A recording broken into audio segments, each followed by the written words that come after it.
Jadi saya minta maaf pada hantu. Kan konyol kan logikanya kan. Jadi itu bagian-bagian yang mesti kita pahami sebagai orang yang berpikir. Bilang, saya nggak akan minta maaf. Loh, kenapa minta maaf? Minta maaf ke siapa coba? Pada siapa saya minta maaf coba? Yang menuntut saya minta maaf adalah Akbar Faisal. Jadi saya mesti minta maaf pada dia. Yang menuntut Habibur Rahman, saya minta maaf pada dia. Yang menuntut saya minta maaf adalah Hasto, saya minta maaf pada dia. Nggak minta maaf pada Jokowi. Loh, Jokowi nggak bilang dia tersinggung. Kenapa saya minta maaf? Dapat nggak poin itu ya? Jadi di dalam negara yang seperti Indonesia, keluarkan dulu hak primer rakyat, yaitu pendidikan 20%. Di dalam hitungan World Bank, kesehatan 15%. Jadi 20%, 35% harus di-keep, nggak boleh dipakai. Yang lain boleh dipakai infrastruktur. Sekarang itu dipakai buat infrastruktur. Jadi hak kalian untuk sehat dan untuk berpendidikan justru dikorupsi untuk bayi infrastruktur. Nggak ada perintah. Konstitusi nggak bilang, Presiden tugas Anda adalah membangun jalan tol. Nggak ada perintah itu.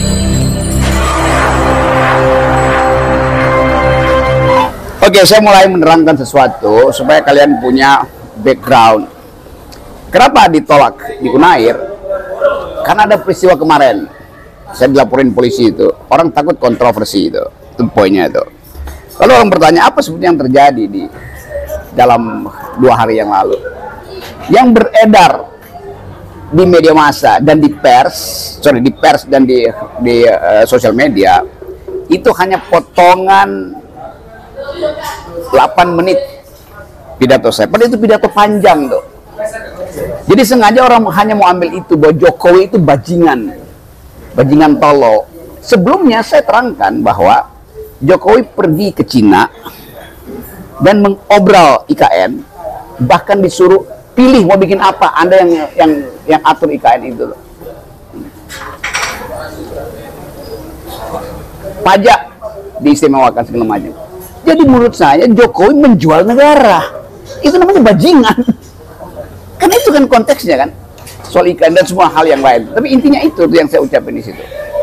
Jadi kalau dibilang bahwa saya menghina presiden, memang saya menghina presiden, bukan Jokowinya. Karena kebijakan menjual negara itu bukan dari Jokowi, tetapi dari dia sebagai kepala negara. Kepala negara menjual negara. Logikanya begitu. Dapat poinnya ya. Jadi saya mengkritik atau sebetulnya mencaci, nggak ada soal. Kepala negara, bukan kepala keluarga yang namanya sama Jokowi itu. Itu yang mesti diketahui mahasiswa kalau kasih argumen. Di dalam sejarah demokrasi, dulu raja itu tidak boleh dihina. Karena di dalam tubuh raja yang ada mahkota melekat individunya tuh. Itu satu paket. Waktu kita pindah ke republik, dipisah antara res publica dan res privata. Nah, nangkep itu ya. Jadi tidak mungkin ada delik penghinaan kepala negara. Yang boleh terhina itu adalah manusia konkret. Kan itu disebut setiap manusia punya human dignity. Ada martabat manusia tuh. Martabat manusia melekat pada manusia seumur hidup. Jadi dia disebut bermartabat karena itu diberikan oleh alam seumur hidup. Dilindungi oleh hak asasi manusia tuh. Human dignity disebut dignitas karena itu yang membedakan dia dengan barang, dengan binatang. Human dignity. Perennial, seumur hidup. Sekarang, kepala negara seumur hidup enggak? Jadi setiap 5 tahun martabatnya berubah. Kan itu masalahnya kan. Jadi kepala negara itu bukan manusia. Dia itu lembaga. Lembaga nggak boleh punya martabat. Karena dia tidak diberikan oleh Tuhan martabat itu. Presiden dapat martabat dari kedaulatan rakyat. Saya yang kasih dia martabat, kalian kasih dia martabat dalam pemilihan umum. Jadi poin itu yang mesti dipahami philosophical foundationnya, bahwa tidak mungkin kepala negara merasa terhina karena dia bukan orang, walaupun fisiknya begitu, tetapi aspek kebatinan dia tidak ada di situ. Dapat mengerti ya? Yang disebut dignity, dignitas itu. Satu poin itu. Lalu tadi seluruh politisi suruh saya minta maaf. Hasto, Sekjen PDIP, Rocky Gerung mesti minta maaf. Akbar Faisal, Habibur Rahman, ketua fraksi, salah satu wakil ketua Gerindra. Anda mesti minta maaf dong. Pertanyaan saya, minta maaf pada siapa? Coba. Saya minta maaf pada orang yang tersinggung. Siapa yang tersinggung? Yang tersinggung ternyata adalah relawan. Lo ucapan saya bukan pada relawan. Saya nggak bilang relawannya bajingan. Saya bilang Presiden Jokowi bajingan. Nah kan nggak logiknya itu kan? Masa saya minta maaf pada relawan? Konyol. Sekarang kita uji lagi. Apa itu relawan? Dia menjadi relawan untuk kepentingan pencalonan Presiden Jokowi. Pencalonan. Sekarang Presiden Jokowi udah jadi presiden. Relawannya mesti udah bubar. Jadi saya minta maaf pada hantu. Kan konyol kan logikanya kan? Jadi itu bagian-bagian yang mesti kita pahami sebagai orang yang berpikir. Jangan sampai kita disesatkan hanya karena emosi semata-mata. Jadi sampai tadi ya Metro bilang, saya nggak akan minta maaf. Loh kenapa minta maaf? Minta maaf ke siapa coba? Pada siapa saya minta maaf coba? Yang menuntut saya minta maaf adalah Akbar Faisal. Jadi saya mesti minta maaf pada dia. Yang menuntut Habibur Rahman, saya minta maaf pada dia. Yang menuntut saya minta maaf adalah Hasto, saya minta maaf pada dia. Nggak minta maaf pada Jokowi. Loh Jokowi nggak bilang dia tersinggung. Kenapa saya minta maaf? Dapat nggak poin itu ya? Gitu. Jadi itu intinya tuh. Sesimpel itu. Tapi dalam kesimpulan itu kedunguannya tebal. Itu dasarnya. Ada. Coba kita ngobrol sedikit soal yang lain juga. Akhirnya kalian jadi korban kan? Korban dari kedunguan rektor yang terpengaruh dengan isu itu. Padahal kabar reskrim udah bilang ini bukan beli. Bagaimana coba? Sekarang kita analisis apa penyebabnya rektor atau Yunto Dekan itu melarang kalian tuh. Ketakutan jabatannya hilang pasti. Cuman itu aja kan? Karena pegawai negeri. Padahal pegawai negeri itu tidak digaji oleh pemerintah, digaji oleh saya. Honor saya itu saya kasih pajak buat gaji rektornya. Kan begitu. Kalian dapat apa disebut KIP apa? Ya, Kartu Indonesia Pintar. Lalu kalian takut untuk nggak enak kalau kritik pemerintah karena dapat beasiswa. Lo beasiswa itu gue yang bayar sama lo, bukan pemerintah. Pajak saya dipakai untuk membiayai pendidikan tuh. Mana ada pemerintah punya uang? Pemerintah itu uangnya dari rakyat. Tapi seolah-olah dianggap bahwa itu kan beasiswa. Beasiswa itu yang dapat KIP sekarang itu dulu beasiswa yang dibuat siswa. Beasiswa itu yang dapat KIP sekarang itu dulu beasiswa yang dibuat oleh SBY. Namanya beasiswa presiden, termasuk beasiswa ke luar negeri itu. Saya tahu asal usulnya.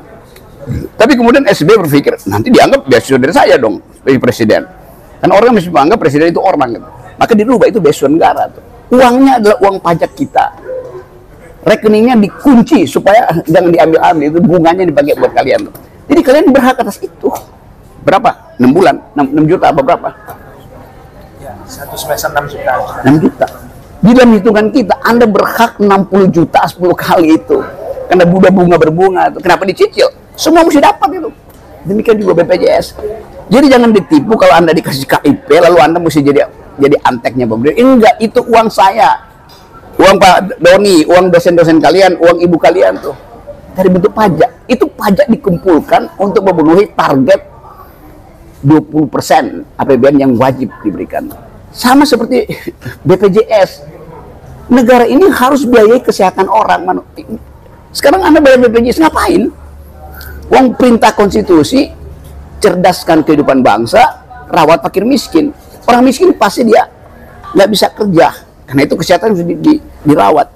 Jadi di dalam negara yang seperti Indonesia, keluarkan dulu hak primer rakyat, yaitu pendidikan 20%. Di dalam hitungan World Bank, kesehatan 15%. Jadi 20%, 35% harus di-keep, nggak boleh dipakai. Yang lain boleh dipakai infrastruktur. Sekarang itu dipakai buat infrastruktur. Jadi hak kalian untuk sehat dan untuk berpendidikan justru dikorupsi untuk bayi infrastruktur. Nggak ada perintah konstitusi, nggak bilang presiden tugas Anda adalah membangun jalan tol. Nggak ada perintah itu. Perintah konstitusi, presiden cerdaskan kehidupan bangsa. Artinya bangun jalan pikiran, bukan jalan tol. Pelihara fakir miskin. Artinya subsidi mereka yang nggak punya. pekerjaan supaya dia punya daya beli itu. Bukan kasih BLT. Berarti itu menghina orang. Kan sebulan Anda nggak mau bekerja lagi kan? Mestinya subsidi lapangan pekerjaan supaya dia mampu untuk bekerja. Bukan kasih BLT yang 300.000. Mama saya kemarin di Padang Sidempuan, Mama bilang begini, Pak Rocky 50.000 itu mungkin Pak Rocky itu makan brownies sama kopi Americana tuh. Bagi dia di Padang Sidempuan 50.000 itu cukup untuk membiayai susu anaknya satu minggu. Padahal dia berhak lebih dari 50.000. Dalam hitungan Rizal Ramli misalnya, setiap orang itu berhak 15 juta kok sebulan tuh, kenapa cuma dapat 50.000? Jadi poin-poin ini yang saya ingin supaya teman-teman mahasiswa itu kasih critical point tuh, bahwa hak kalian untuk mempersoalkan APBN itu dasarnya. Hak kalian untuk meminta digratiskan uang kuliah. Bahkan dosen sekarang disuruh untuk berlangganan jurnal kan.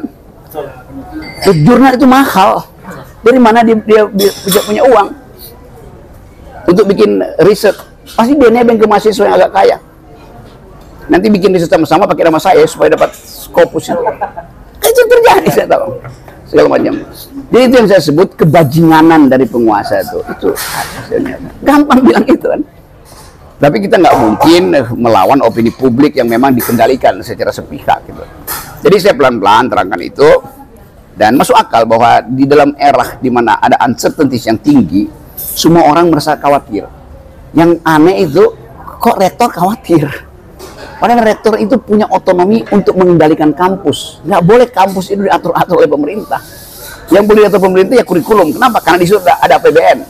Tapi cara berpikir tidak boleh diatur oleh pemerintah tuh. Kampus justru dibebaskan untuk berpikir seradikal mungkin. Asal jangan bikin bom, itu aja. Dasarnya kan. Jadi itu prinsipnya tuh, teman-teman.